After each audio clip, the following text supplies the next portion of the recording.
Today, we're going to recognize that the forces in general, they make up a very complex game.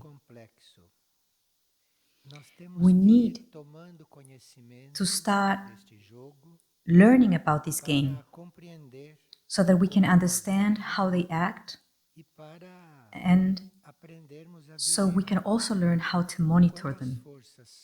When the forces are positive, then we need to learn with them. When they're negative, we need to observe them. But in general, we do not confront them. We leave them where they are. Because there are hierarchies who are in charge of them, or there are beings who are in charge of dealing with them in this planet. And the way that in a normal persona, in humanity, is to be in the midst of all this, is to be very concentrated in the forces of light and not in the others. And to leave the others to fulfill their own destiny, their own cause, because there are people who will look after them, who are forces stronger than us, with more wisdom.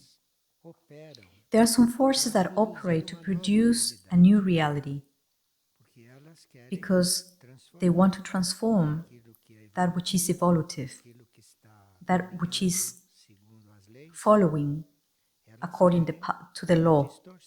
They want to distort that. They want things to take a different course. And those forces, they are not new on earth. And they're not innocent either in what they do. Many of them, the great majority, made part of very past events, things that were very old, but they try to merge now to that what is new. So we have to be very vigilant, because these are negative forces from old cycles that they're still here, and they try to merge to what is new and is being born, to what is part of the manifestation of this time. And they have something to realize. They have something to do here, guided by greater forces that may not be on earth. They may be beyond the earth in other schemes. In our human mind, there are two categories of influences, and that we now have to start to be careful about this. And it's in our mind where we have to start first. In our human mind, not on our superior mind. In our human mind, which is the one that we normally use, there are two categories of influences. There are our own ideas, our own feelings, our human actions, or the ideas of others, the feelings of others, the actions of others.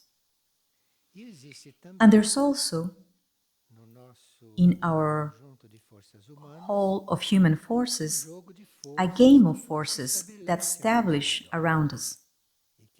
And many times, they are not very organized forces. But when we start to monitor this in a very impersonal way, without getting involved with these things, in a very impersonal way, when we search and we ask for an inner vision, we ask for an inner perception, because we ask this to our most profound being, and he can give us this. He can start giving us this. So, as we perceive that we are in front of a great universal operation, which is not always positive, we perceive that there's a very organized whole that does not want evolution, that resists evolution. And then is when we start to perceive that our personality, our ego, our own ideas, our own feelings on a human level, they need to be submitted to an inner light, to our inner level. And we perceive this very clearly. If we were witty and if we were sincere, we would soon perceive that is in this universal game that reflects on earth, humanly we are nothing. With this inner part from us, without these energies that exist inside of us, but at the beginning of our evolution or in our evolutive adolescence is a little bit occult. So we need to ask for this to come, for this to emerge. And even if we consciously count with our human nature, this is not enough. Our own human nature has experience, has a lot of experience. Our human nature can help us to resolve many facts. But when we're dealing with involutive forces that we're perceiving around us or in us, in our human nature, it's not enough. The human pride, which is one of the involutive forces that is more present and more available and more deep-rooted, the pride makes us think and eludes us that we can deal alone with our conscious level, with these negative forces. But let's not believe in this. This fools us. And many times, when we want to realize, we are already devitalized. And then we have the work to revitalize ourselves again and to restart the new consciousness. This consciousness that in this time it's making itself perceptible here on earth. This consciousness which is acting very clearly here on earth, which is a consciousness which is not made up only of forces of this planet, but it's a consciousness that brings the energy, brings the experience as the consciousness of worlds that already transcended these situations that we find here on earth. And this new consciousness that contains these forces, these positive energies with more experience, this consciousness is taking us already to perceive those opposite forces. So until now, the normal humanity could get confused and confuse these evolutive forces with the others, because the others disguise very well. They disguise themselves of human love. They disguise themselves of human ties. They are very skillful. But this new consciousness is taking us to feel what's opposite to evolution. It's taking us to feel this even when we move in the world, in the activities of the world, even in the dreams, when we are in different spaces. There was an occultist philosopher, occultist in the sense of studying the forces of the occult forces and to learn to dominate them, to learn to conduct them to where they need to go. And he observed that during a world war, in this last world war, there were huge forces in action. And he observed from his inner vision, he observed that the human beings were going to the war as true instruments, the majority without having any consciousness of what it was about. It was called, it obeyed, it participated, battled, died, killed, without understanding at all what was happening and without understanding why. And he noticed from his inner vision in this last war that almost everyone who was participating in it and collaborating with it, they are mere instruments of what governments were and of what financiers were. But then he even observed even better. He went deeper into his study and he saw that the governments and the financiers, they also were directed from a different level, from a different plane. So it was not them who were waging war. They were instruments of something that was beyond, which was not incarnated. And then he asked himself, then what governs the world? What type of forces governs the world? When we awaken to these things, it is not necessary for us to know what forces govern this world.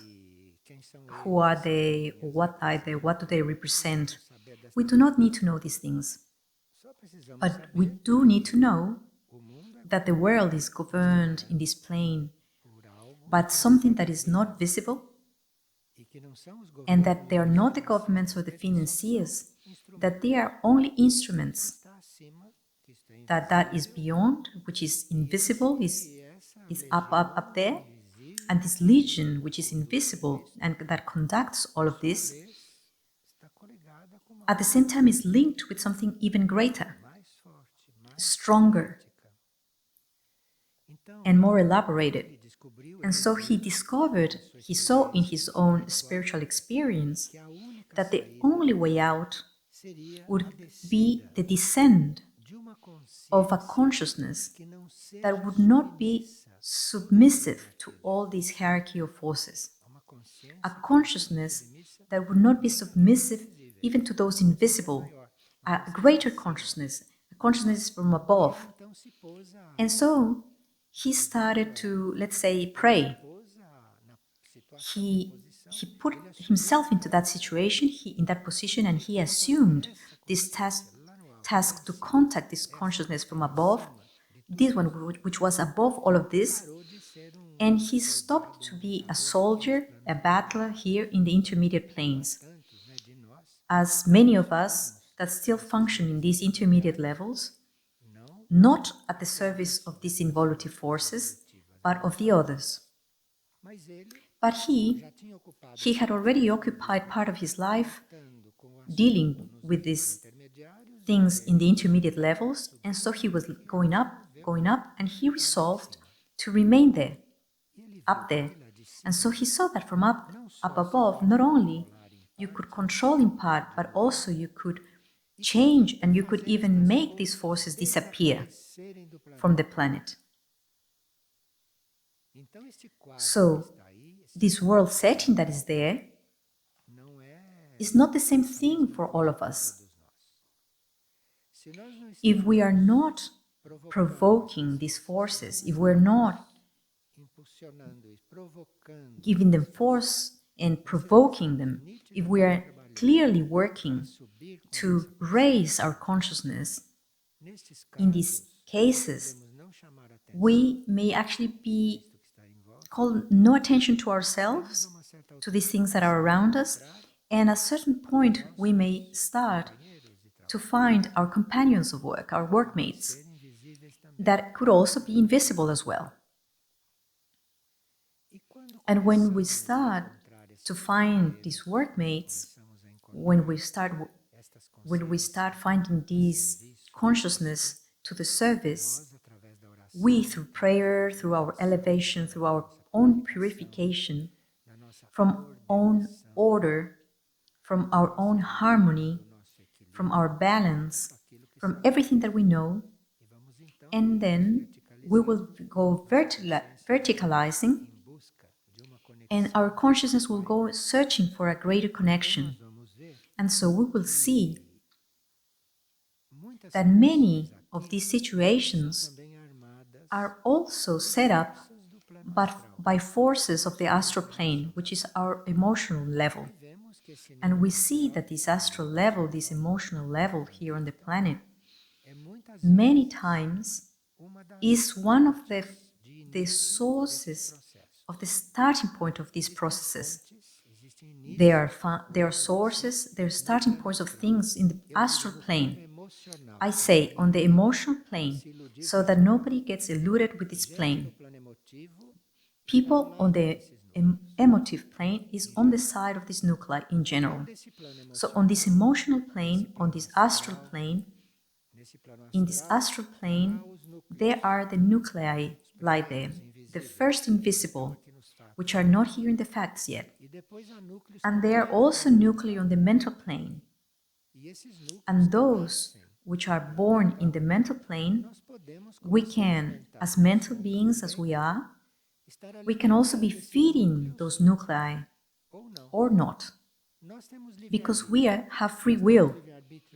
We have free will in the physical plane, we have free will on the astral, emotional, and even on the mental plane. We have free will on all those planes where those nuclei emerge here very close to Earth and very close to our own aura, let's say. And so we would have to monitor all of this. We have to keep an eye on all of this. In what way, under what circumstances, in what actions are we producing our contact, direct contact with these forces or with this nuclei of information? We have to monitor. We have to be vigilant. We don't have to be worried or nervous. We need to keep an eye.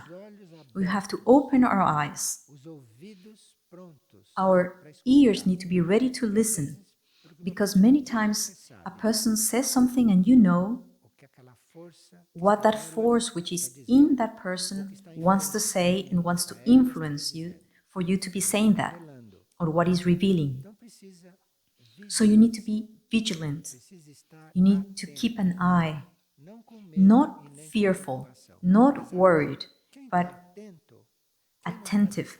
Who is vigilant and who's not distracted generally does not have to be fearful, because it sees the thing coming, sees the things manifesting, and very clearly, very soon, it improves its connection, and the setting changes in its aura, in its personality, or even in the environment in many cases. So those forces are invisible in a certain way, but their action is noticeable.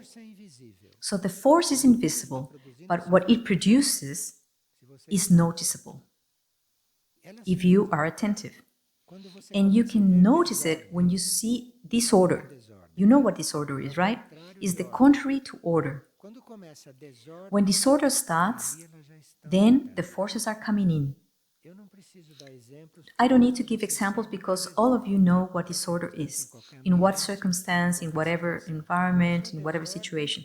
Disorder started, they're there. Another point that they are not visible, but the action is visible, is when corruption starts. So disorder, corruption. If this chair is not here but is thrown on the other way, then they're there. Do you understand? Even in these little things, in all types of order, disorder and corruption. Corruption as well. So when you let yourself be corrupted in a certain way, the forces are there. They're acting in you.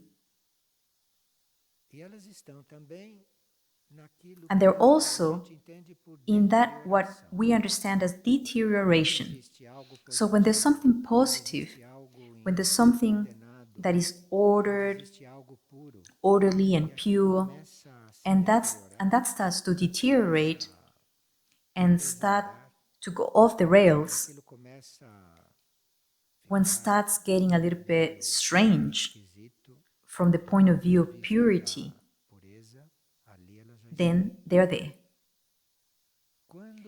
When there's distraction in the sense of negative distraction, because there's also a distraction made by the forces of the first ray, but the difference is very noticeable, because the distraction of the first ray, that distraction, which is going to happen in a few parts of the planet now, that distraction of the first ray, it is not a distraction to finish with everything or to kill.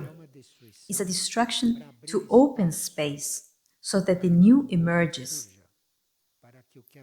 So what is positive appears. It's a different type of distraction. It is not distraction of death and a distraction that leaves nothing in its impossible place. So when you destroy someone with your word, that's a negative force. That's not the first ray. When the first ray sends a strong word to the other, it's breaking that which produces the obstacle for the new to emerge there. It's different. So let's not get confused the distraction from the negative forces with the creative force of the first ray, the energy of power.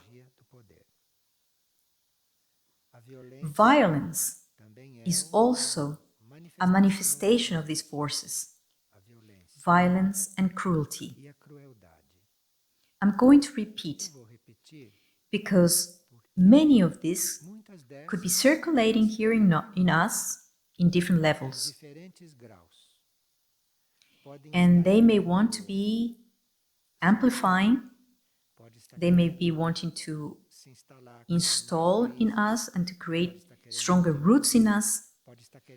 They could wanting to develop here and to make union with others to become stronger. And let's see, these are not us. We are not, this is not us. We are the ones who are observing this. If we don't have conditions to observe this, then we are involved there. But if you have conditions to observe, even if this is happening in you, then it's not you. It's those forces. I'm going to repeat. Disorder, corruption, deterioration, destruction, violence, cruelty. Well, today, in this time, communications are opening in positive areas of the universe, and they start to be very evident.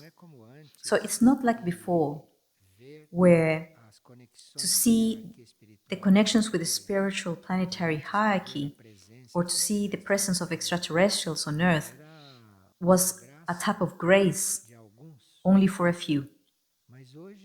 But today that's already happening on the sky. It's open for everyone. It's visible in our dreams. When we go deep within, we can perceive this. And this is today very open to all of us.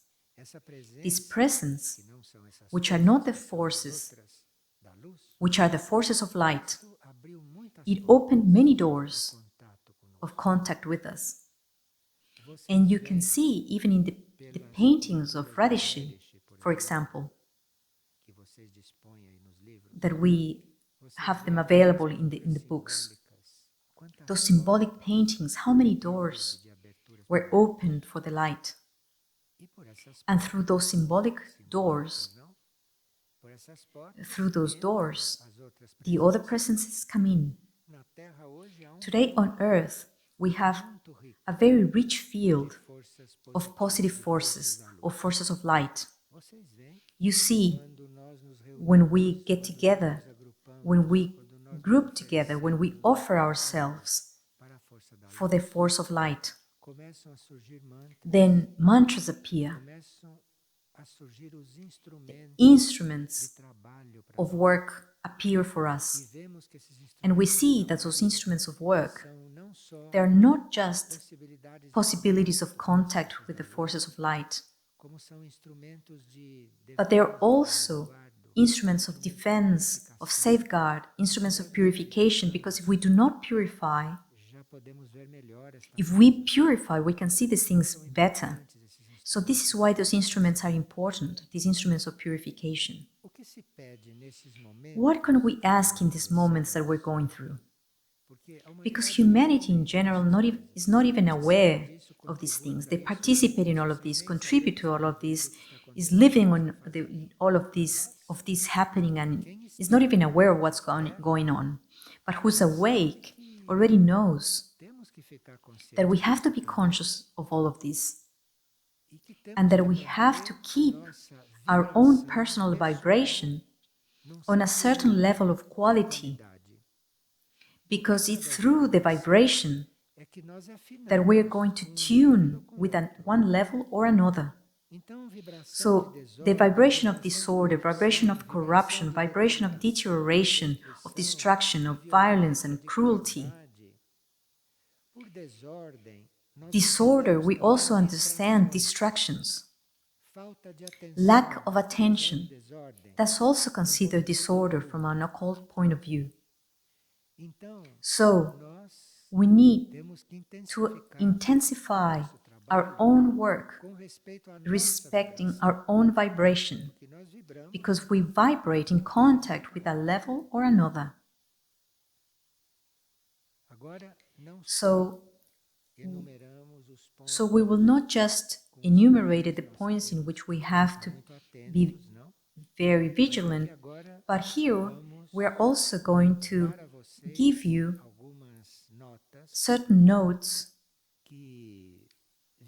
which came from the consciousness Amach, the hierarchy Amach, who many know as Moria in a different phase. And Amach says the following: the contact with the hierarchies could be intensified in these last moments of rescue and redemption on the earth, on the planet. And the forces which are dispersive and involutive will try to do everything possible to reach us, not only personally, but as a group. And Amach says that these forces instigate us, these forces attract us, these forces work in us in the way of us becoming disunited. This is the first point that Amach enumerates: disunion. You have to keep an eye on disunion. The second point is presumption.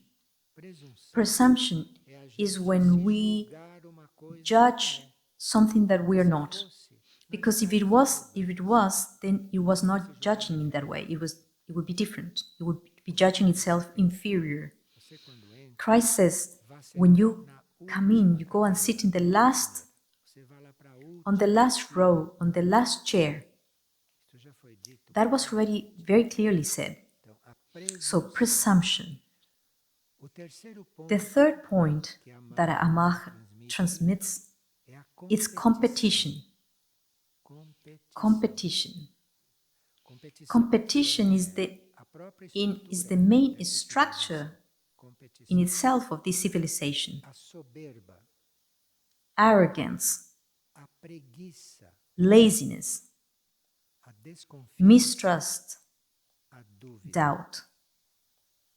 I'm going to repeat these 7 points: disunion, presumption, competition, arrogance, laziness, mistrust, doubt. You see that our whole civilization is built on these things. So we do have instructions to work on. We have all the elements that alert us about these processes, as elements that indicate us where to search a solution for these things. As elements in us as well, in our personality, in our human being, where that may be installed, and in those feelings, in those habits, in those attitudes, which are normal in a general humanity. And up to a certain level, they're present in all of us. In those who are distracted or who lack this understanding of these forces, they are all surrendered and inhabited by all these costumes, all these habits, by all those actions, feelings, and thoughts. And we know very well that we all have a part of this, because we're not perfect. If we were perfect, we would not be here incarnated. So if we're incarnated, we cannot be perfect.